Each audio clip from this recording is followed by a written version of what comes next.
Bonjour les humains, 18 février 2026. Bienvenue si vous êtes nouveau sur la chaîne. Ne vous fiez surtout pas à une seule vidéo. Allez voir mes playlists, je traite de tout un tas de sujets très différents. Et petit rappel, pour ceux qui ne savent pas, si vous suivez mes playlists depuis la première vidéo, c'est-à-dire dans l'ordre chronologique, ce qu'il faut faire, vous verrez qu'il y a une progression. Il y a des choses que je corrige au fur et à mesure d'après les différentes découvertes et réflexions que je fais. Hein. Donc il ne faut pas rester figé, c'est dangereux. Et puis il y a des choses sur lesquelles je ne modifie rien du tout dans ce que je raconte, puisqu'il s'avère que c'est exact. Donc voilà. Alors, euh, avant de commencer, une petite info comme ça. Figurez-vous qu'il m'arrive la même chose. Enfin, pour ceux qui connaissent ma chaîne, vous savez que j'ai de gros soucis à me procurer certaines éditions de la Bible. C'est quand même extraordinaire. Et bien maintenant, il m'arrive la même chose concernant les cartes SD. Il n'y a pas moyen que je trouve des cartes SD de 1 teraoctet. Euh, c'est le maximum que mon téléphone puisse accepter. Et il faut systématiquement commander, revenir, puis parfois même carrément, je tombe sur des endroits où on me dit ah bah non, et on peut même pas les commander. Enfin, qu'est-ce que c'est que cette histoire? Bref, il n'y a pas de hasard. Hein. Alors, ce sera cette vidéo est pour la playlist La Bible et peut-être d'autres aussi, parce qu'il m'est venu des choses à l'esprit. Bref, allez toujours voir en description de mes vidéos pour voir tout ce que je rajoute. Hein. Là, je suis dans Nombre, chapitre 15, et j'ai trouvé des choses très intéressantes. Tatatan. Donc, c'est l'Ancien Testament, donc équivalent au Tanakh, ou Bible hébraïque. C'est la même chose, hein, c'est pareil. Hein. Euh, ça me fait penser à un truc. Euh, quelqu'un m'a quelqu'un m'a informé, merci beaucoup, et m'a envoyé une vidéo concernant le livre des Maccabées qu'on ne trouve que dans les Bibles catholiques. Hein. Ben, moi, je l'ai dans la Bible de Jérusalem.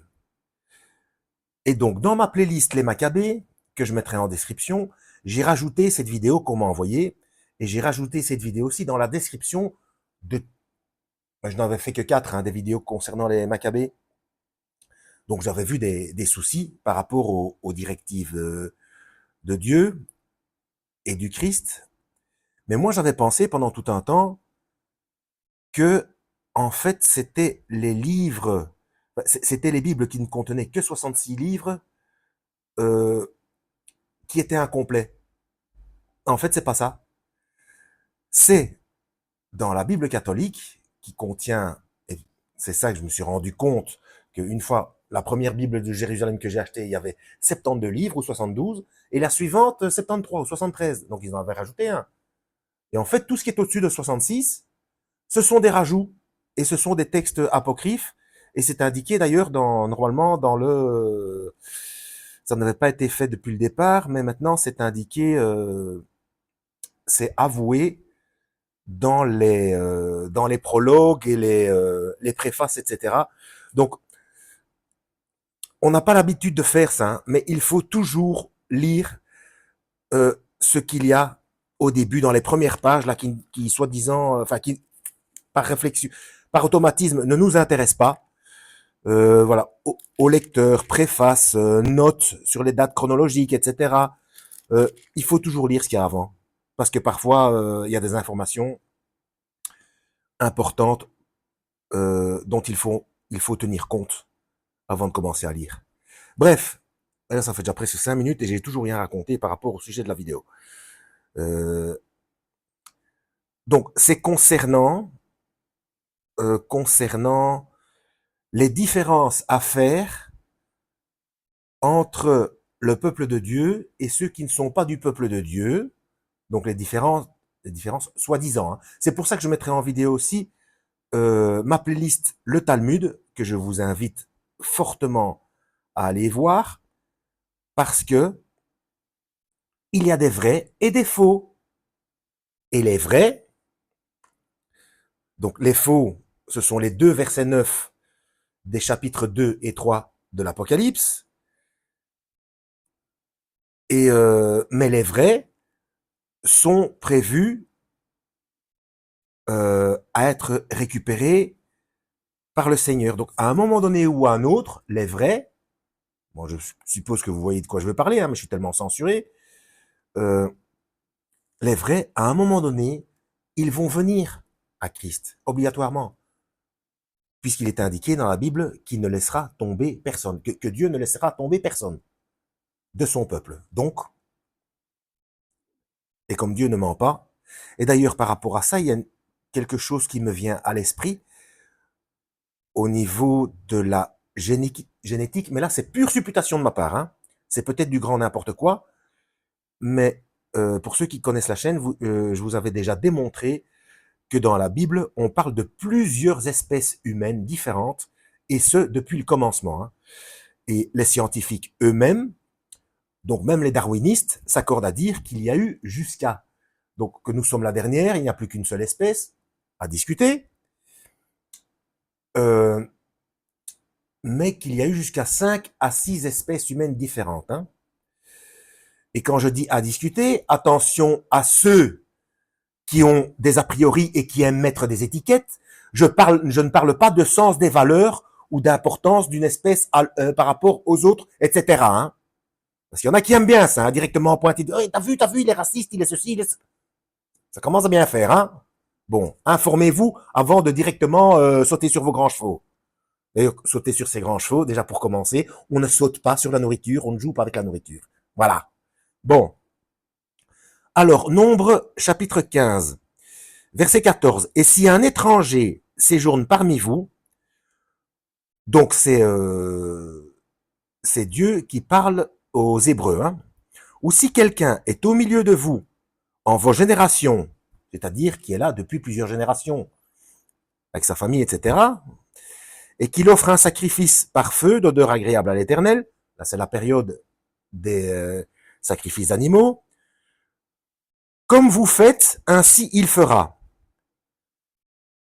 Pour ce qui est de la congrégation, il y aura un même statut pour vous et pour l'étranger en séjour, un statut perpétuel en vos générations.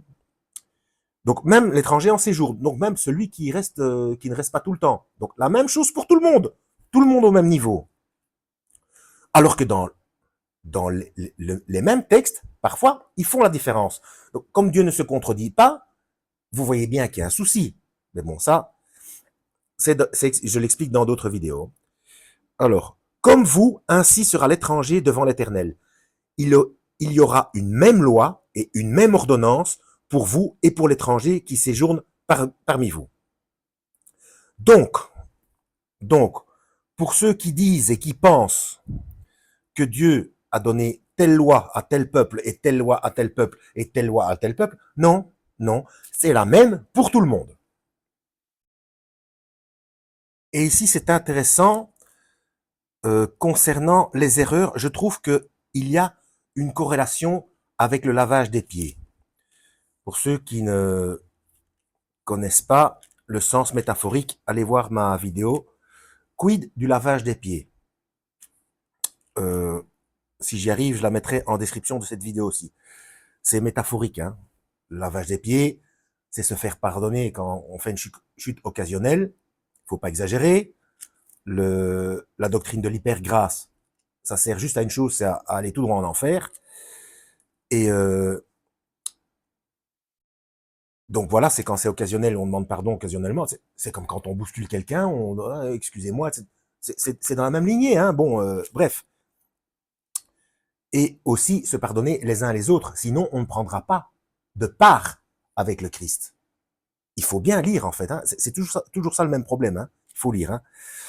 Donc, et lorsque vous aurez péché par erreur, donc là on a fait une gaffe et on l'a pas fait exprès, et que vous n'aurez pas fait tous ces commandements que l'Éternel a dit à Moïse, tout ce que l'Éternel vous a commandé par Moïse depuis le jour que l'Éternel a donné ses commandements et dans la suite en vos générations, s'il arrive que la chose a été faite par erreur, loin des yeux de l'assemblée, alors toute l'assemblée offrira un jeune taureau en holocauste, en odeur agréable à l'Éternel. Donc ça à l'époque des sacrifices, hein, c'est plus nécessaire, hein, mais c'est l'état d'esprit qui est le même, d'accord? Et le sacrificateur fera propitiation pour toute l'assemblée des fils d'Israël, et il leur sera pardonné, car c'est une chose qui est arrivée par erreur. Donc, on peut prier pour la faute de quelqu'un, quand c'est une faute occasionnelle, mais il faut que la personne le fasse aussi. Il faut qu'elle regrette sincèrement, sinon ça marche pas. Mais bon, ça c'est penser à autrui. Voilà. Il faut que la personne soit en vie, bien entendu. Hein. Une fois que, donc Hébreux 9, 27, il est donné à l'humain de mourir une seule fois, ensuite vient le jugement. Donc pour les personnes qui sont décédées, ben c'est trop tard. Hein. La chose est déjà réglée, c'est entre les mains du Seigneur. Euh, Et si une âme pêche par erreur, elle présentera une chèvre, etc. Bon, ce sont les codes animaliers, hein, propitiation, etc. Quand elle aura péché par erreur devant l'Éternel, afin de faire propitiation. Voilà. Donc, il y aura une même loi pour vous quant à celui qui agit par erreur, tant pour celui qui est né dans le pays parmi les fils d'Israël que pour l'étranger. Pareil. Maintenant, mais à l'âme qui aura péché par fierté, donc il aura fait exprès. Alors il y a une annotation, petit a, littéralement qui agira main levée. C'est moi qui l'ai fait, parce que j'ai le droit et je m'en fous de ce que vous pensez. Voilà. Ça, grosso modo, ça veut dire ça. Hein. Tant l'Israélite de naissance que l'étranger, donc pour les deux, pour tout le monde, c'est pour tout le monde pareil. Elle a outragé l'Éternel. Et là, ça ne va plus. Cette âme sera retranchée du milieu de son peuple, car elle a méprisé la parole de l'Éternel. Elle a enfreint son commandement. Cette âme sera certainement retranchée. Son iniquité est sur elle. Oh, c'est long, on dit. Et comme les fils d'Israël étaient au désert et trouvèrent un homme qui ramassait le bois, voilà, c'est un exemple par rapport au sabbat. Donc déjà, c'est ça. Donc il dit, c'est moi qui l'ai fait, j'ai ramassé du bois alors que c'est le sabbat. Ramasser du bois, quoi. Allez voir les instructions du Christ. Hein. À un moment donné, ça colle plus. Hein.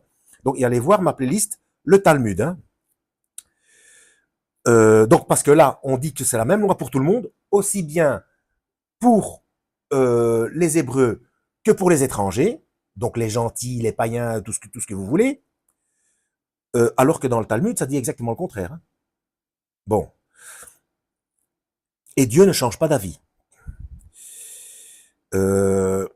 Et ça, c'est la Bible hébraïque, hein, l'Ancien Testament. Donc, la Torah, plus le restant du Tanakh, c'est la Bible hébraïque. Hein. C'est ça qui sont censés suivre, même s'ils ne reconnaissent pas le Nouveau Testament, eh bien, il faut quand même qu'ils se basent à ça.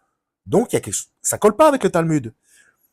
Donc, je recommence cette histoire de... Voilà, ils trouvèrent un homme qui ramassait du bois le jour du sabbat, et ceux qui le trouvèrent ramassant du bois l'amenèrent à Moïse et à Aaron et à toute l'assemblée, et on le mit sous garde, car ce qu'on devait lui faire n'avait pas été clairement indiqué. Ah, c'était pas clair.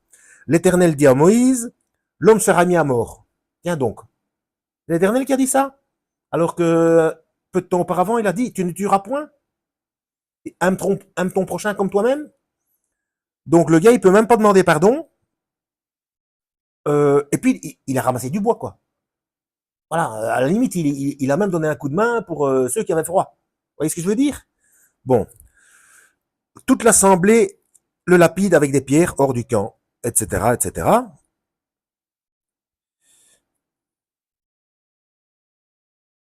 Voilà, ça fait presque un quart d'heure.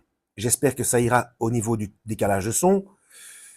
Et je parle concernant la génétique. Ouais, ça commence à être long. Hein. Bref, comment dire